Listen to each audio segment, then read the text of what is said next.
Hey guys, what's going on? It's Eli, back with another review video, and that's right, reviewing the third and I guess supposedly last film in the Madagascar franchise, the trilogy, whatever, whether for there being a fourth one.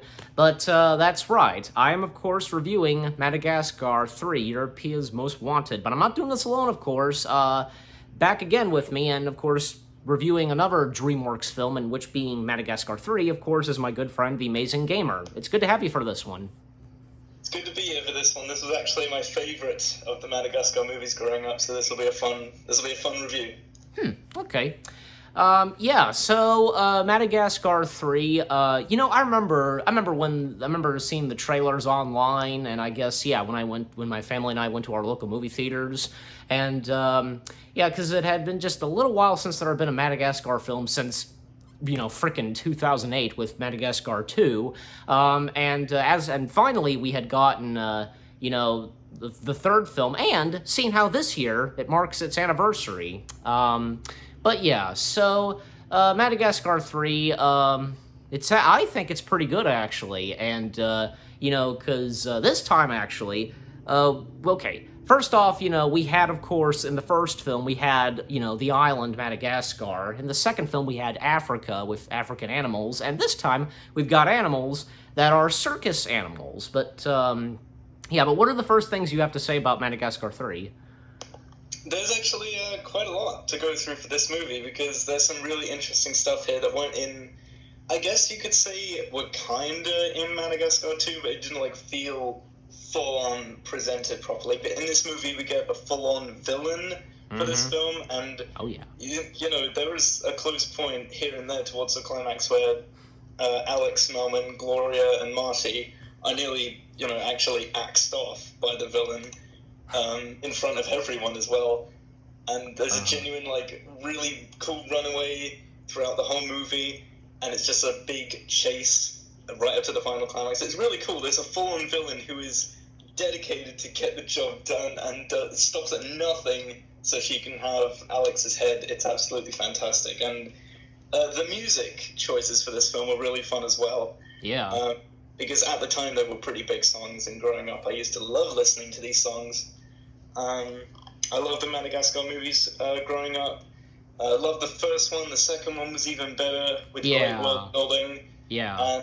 I thought after the second one, I felt like that would have been the full-on end of the franchise. But this third one, I don't know what it is about DreamWorks and their threes with their movies, but the third ones are always really, really good. I don't know how they do it, but this is no exception. I love it. It's my favorite one. I haven't said that before, but Madagascar 3 is my favorite of all the Madagascar films. Oh, well, you heard it right there. You heard it right there and then.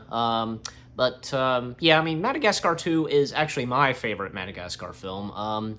Because you know what? It seemed like Madagascar 2 ended perfectly, and the thought of if there be another Madagascar film, but DreamWorks found a way for a third film to happen, and they succeeded. There is one thing I have to talk about, and it's obvious. The animation, the design and look of the humans in the third film completely changed from the first two. Do you have anything to say on that? Yeah, they very drastically changed, especially because of one reoccurring character from all of the Madagascar films before, and even one or two of the specials, who doesn't appear in this movie. And that's the old lady who always beats up Alex. She's not in this one. Yeah. And I'm like, but how could you not include her? She's the classic old lady. It's just, that's their best gag, and she wasn't in this one. Yeah. I mean, you know what? It didn't bother me that she wasn't in the third film. I mean, because, well, let's face it, we saw this in Madagascar 2. She this time went for another, bad kitty, and of course being Alec Baldwin's lion character. So Alex was got away from her and, stuff like that. But, but again, as I said, I had no problem with her not appearing.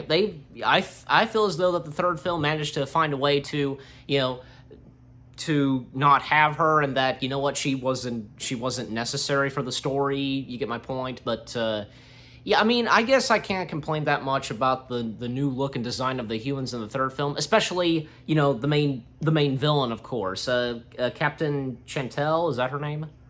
Yeah, Captain Chantel Dubois from Animal Control. Yeah, Yeah, in France, I think it is. yeah, that's right. Yeah. Yeah, because her look, it of course, her look and design was good in this, and her being voiced by Frances McDormand.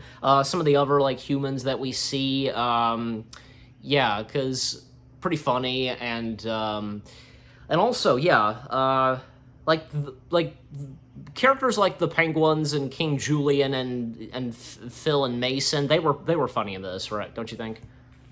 Yeah, and in the opening sequence, we actually, like, I like it they don't ignore what happened at the end of the last one. They just flew off with the diamonds and gold, and they even brought up as a plot point that they were going to Monte Carlo, and then they'd eventually come back and get the others, and they go back to New York. But then Alex has a dream sequence, and he feels like they've forgotten them, and that he's got a whole chalkboard of daisies crossed off that they've been left there by the penguins. And Yeah. it's like, yeah, they've just been goofing around the entire time in Monte Carlo. Yeah, and one of the monkeys, I think, yeah, it's Phil who's like in disguise, as a human. Yeah, he dressed up as the King of Versailles in a casino. Yeah. Yep, that's right. And of course, we get the introduction of new characters, which of course being the circus animals. What do we have to say on them? I think mainly Fratelli was the most memorable one. Yeah. Because he looks like the cat of the Frosties cereal brand. He looks just like Tony the Tiger. I never thought of that. Yeah, he always made me think of Tony. What was the name of what was his name? Stefano, the sea lion. Yeah. He was pretty funny. I did like his jokes. Stefano, yeah, and what about Gia? Gia's great. It's weird that she kind of I thought she was going to be a love interest for Alex, but luckily they bring up she is just young apparently, so they're just a mentor and student kind of characters in this movie, which is good. Yeah, that made me think of that too. Like, well, they could be love interests, but now you established it. Yeah. Yeah, and I was about to say on Vitali, because imagine if we would have expected him to say, they're great, in that accent.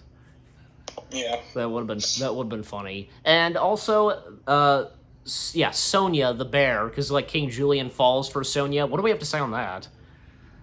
It was it feels very in character for King Julian to not because I thought this entire time, from the first movie and the second movie, he has complete high standards in royalty. No matter how goofy he is, he demands ultimate respect to his throne. And then here comes this bear with a pink bow tie at the top of the head and be like, yeah, perfect one for me. It's just great comedic timing as well. Because the intro for Sonya is so creepy. There's chains rattling in her cage. And then she just comes in a little unicycle. It's just hilarious. Yeah, even when Mort was, going la la la, that was pretty funny. Yeah, and also because I'm trying to remember what else. Oh yeah, because one thing in this, the liar reveal. Do we have anything to say on that? Yeah, it felt inevitable coming from the beginning. It's obvious that when Alex said that they lied about being this great New York American circus, that they get found out somehow. But what's funny is that the penguins stay with the circus just saying, I can't believe you lied to all the circus folk. Yeah, exactly. Skipper just fake crying. That was funny. Oh gosh, the infamous one of the infamous parts of this film, Marty all in makeup and the clown wig and that circus. What do we have anything to say on that? Yeah, that became everyone's default ringtone for their phones after this movie came out. It was big in pop culture. Everyone was talking about it, that one scene, for some reason. And there was a commercial all about that, because of Madagascar 3, people having the clown wigs on. Even I remember a baby having one too. Yeah. Yeah, I remember that commercial. Yeah. also, because, you know what, because, yeah, Alex and the gang, they do make their way back to New York, the New York City Zoo, but, the captain, she's still not giving up, even if, her and her men, they're being praised for, bringing them home. Yeah, and it's so, like, they were right at the gates, like, because as soon as they leave in the first movie, and then they get sent off to this completely deserted island in Madagascar, you're just thinking, they gotta get home sometime. And in the second movie, they're so close, but then they crash land in Africa. It's like, no, it was so close. And then this time, when they finally arrive, they're like, oh my god, they made it. Yes, they did. Then Dubois ambushes them, and I'm like, no, again, are you kidding me? Yep, and, I mean, they do return, and, this time they've got, like, cages around their places, and, well, again, the captain, she's still not through, and that's when the circus gang, they do come in and they save the day, and that's when, well, King Julian got tranquilized, and, well, he informed them about what's going on, and, of course, they come in to rescue them, and, gosh, even when, say, like, the captain, like, she almost is, like, getting a hold of Stefano, Yeah, and, Vitaly's quickly able to throw swords at the walls across the entirety of the zoo, and Stefano quickly jumps up and up and up, but then he's grabbed by the throat, and that's like, oh, that's pretty dark, and Alex has to go down and save him before he's strangled, and it's a really tense scene. I love it. Yeah. I also like to point out that Vitaly, because, you know what, he started off being a jerk at first, but then he started to, become a better, like, tiger, Yeah, because he does end up sharing with everyone his backstory with Alex, that he couldn't jump through a small hoop because he burnt all his hair off. It was a really emotional backstory for a character we just met as well. Yeah, definitely. And the thing is, like, Vitaly's act is, he can like fit through and go through, like, tiny keyholes, basically. Yeah, and one day he just pushed too far, we're told by Stefano, and he'd been eating mush ever since, depressed by himself. Yeah, it's true. Some of the other, like, circus animals I recall, like, there were elephants, I'm not sure, like, I don't think I saw giraffes, like, and also those, like, dogs, like, do we have anything to say on those, like, circus dogs? They were mostly just comedic relief, but they were still pretty funny. Yeah, exactly. Also, because remember that sequence where the captain, like, she's singing this song, I forget the title, but to resurrect her men, because they've been after they've been horribly injured by the animals in the chase at the beginning. Exactly, yeah, that was a pretty funny scene. And of course, like, yeah, even say she's defeated and Alex is like, like, she gets tranquilized and, sit and roll over and now stay. And the epilogue, because, well, Marty once again starts singing, the da-da-da-da-da-da circus, but with that, the Move It song, plays as well with that, and her defeat, her and her men's defeat, they're all being transferred. Like, do we have anything to say on that? Yeah, sent to Madagascar like the rest from the beginning.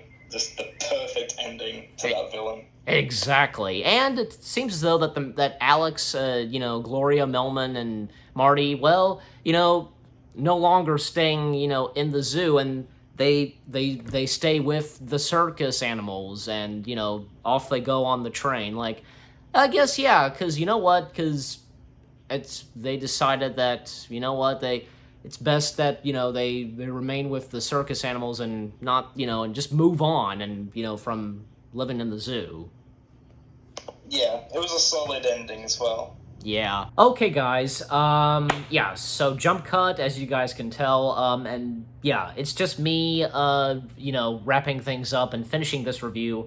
Amazing Gamer, he had to step down. He got busy, so yeah, it's just gonna be me. But he did leave me, Amazing Gamer did leave me some notes, his final thoughts on, what he has to say on Madagascar 3. So yeah, we've come up to, final thoughts and our last words to say on Madagascar 3.